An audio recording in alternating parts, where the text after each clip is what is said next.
করতে দিতে হবে। হ্যাঁ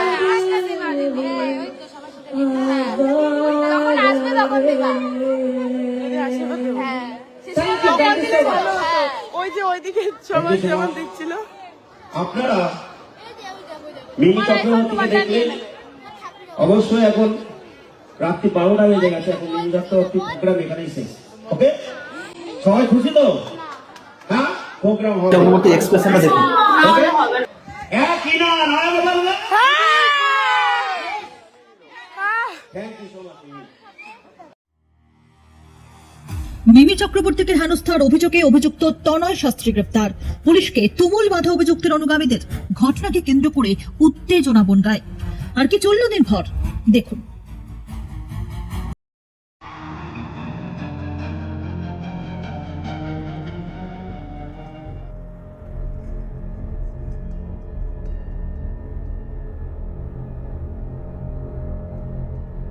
গত 25শে জানুয়ারি বনগাঁর নয়া গোপালগঞ্জ যুবক সংঘ পরিচালিত অনুষ্ঠানে অতিথি হিসেবে হাজির হয়েছিলেন অভিনেত্রী মিমি চক্রবর্তী। সেই অনুষ্ঠানে অভিনেত্রীকে হেনস্থা করা হয় বলে অভিযোগ ওঠে। অনুষ্ঠান চলাকালীন মিমিকে মঞ্চ থেকে নামিয়ে দেওয়া হয় বলে অভিযোগ।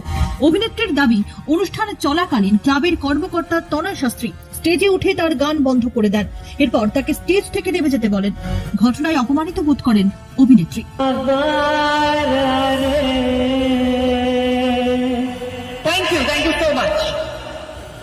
Thank you so much.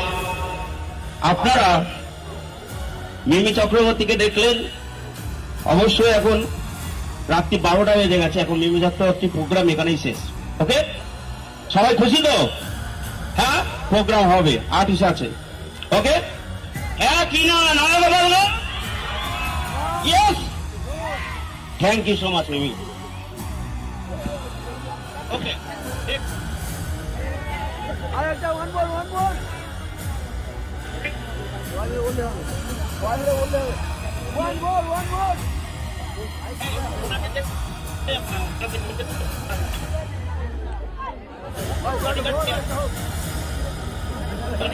Thank you so much. শুভরাত্রি, গুড নাইট। Good night. বিষয়টি নিয়ে বনগাঁ থানায় সরাসরি জ্যোতিষী তনয় শাস্ত্রীর নামে অভিযোগ জানান। সেই অভিযোগের ভিত্তিতে গ্রেফতার করা হয় অভিযুক্তকে। এই গ্রেফতারিকে কেন্দ্র করে নতুন করে উত্তেজনা ছড়ায় সীমান্ত শহর বনগাঁয়। বনগাঁ থানার পুলিশ তনয় শাস্ত্রীর বাড়িতে পৌঁছলে সে সময় তার অনুগামীরা পুলিশকে বাধা দেয় বলে অভিযোগ। পুলিশের সঙ্গে রীতিমতো ধস্তাধস্তিতে জড়িয়ে পড়েন তারা। তনয় শাস্ত্রীর বাড়ির সামনে মহিলারা জড়ো হয়ে পুলিশকে আটকানোর চেষ্টা করেন। পুলিশের কাজে বাধা দেওয়াকে কেন্দ্র করে ব্যাপক উত্তেজনা ছড়িয়ে পড়ে এলাকায়। কাজে বাধা দেওয়ার অভিযোগে 3 জনকে আটক করে পুলিশ।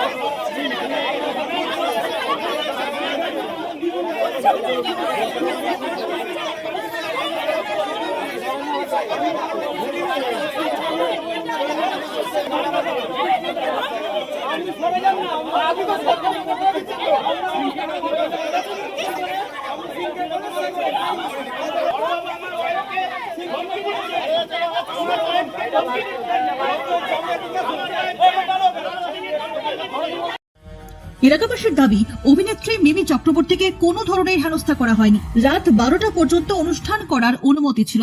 অভিনেত্রী দেরিতে মঞ্চে উঠেছিলেন। কি অনুষ্ঠান তো এখন সে 12টা অবধি, সেখান থেকে পারমিশন নেওয়া হয়েছিল। সেখানে ওনারা আসার কথা ছিল 10:30টা, সেখানে উনি এসছে 12:15 নাগাদ। সেখানে দাদা হাত জোর করে বলেছে যে এখানে মিমি চক্রবর্তীর অনুষ্ঠান এখানে শেষ করা হলে ওনাকে কোনো অসম্মান করা হয়নি, ওনারে সংবর্ধনাও দিতে দেয়নি। আর ওনার যে বডিগার্ডটা ছিল প্রচন্ড পরিমাণে ড্রিঙ্ক করা ছিল, মেয়ে ছেলেদের গায়ে হাতও দিয়েছে, ধাক্কা দিয়ে ফেলে দিয়েছে। তনাবাবু, গ্রেপ্তার নিয়ে কি বলবেন? গ্রেপ্তার নিয়ে একটা বলবো, সনাতন ধর্মকে অপমান করা হচ্ছে, নিজের পাওয়ারটাকে দেখাচ্ছে। এবং আমি এটুকুনি বলবো, মানুষ যদি পাশে থাকে। একাধিক পুলিশ আপনার বাড়িতে গিয়ে আক্রান্ত হয়েছে, কি বলবেন? আক্রান্ত পুলিশের সেই ব্যাপারে যদি পাড়ার লোক ভালোবেসে কিছু করতে যায়, সেটার জন্য আমি দুঃখিত পুলিশের ব্যাপারে। পুলিশের ভূমিকা নিয়ে কি বলবেন? পুলিশের ভূমিকা নিয়ে ওনারা কোনো খারাপ ব্যবহার করেনি আমার কালকে সাথে। দেখা গেল আপনি 33 ঘন্টার মধ্যে অসুস্থ হয়ে পড়লেন, কেন? ওইটা আমি অসুস্থ হয়ে গেছি, আমি নার্ভাস ফিল করেছি এবং আমার সাথে জীবনে প্রথম আমার উপর অনেক দিক দিয়ে প্রেশার আসছিল, যার জন্য। অ্যারেস্টের বিষয়ে কি বলবেন? অ্যারেস্টের বিষয়ে এইটুকুনি বলবো যে যেটা করছে সেটা শেষ।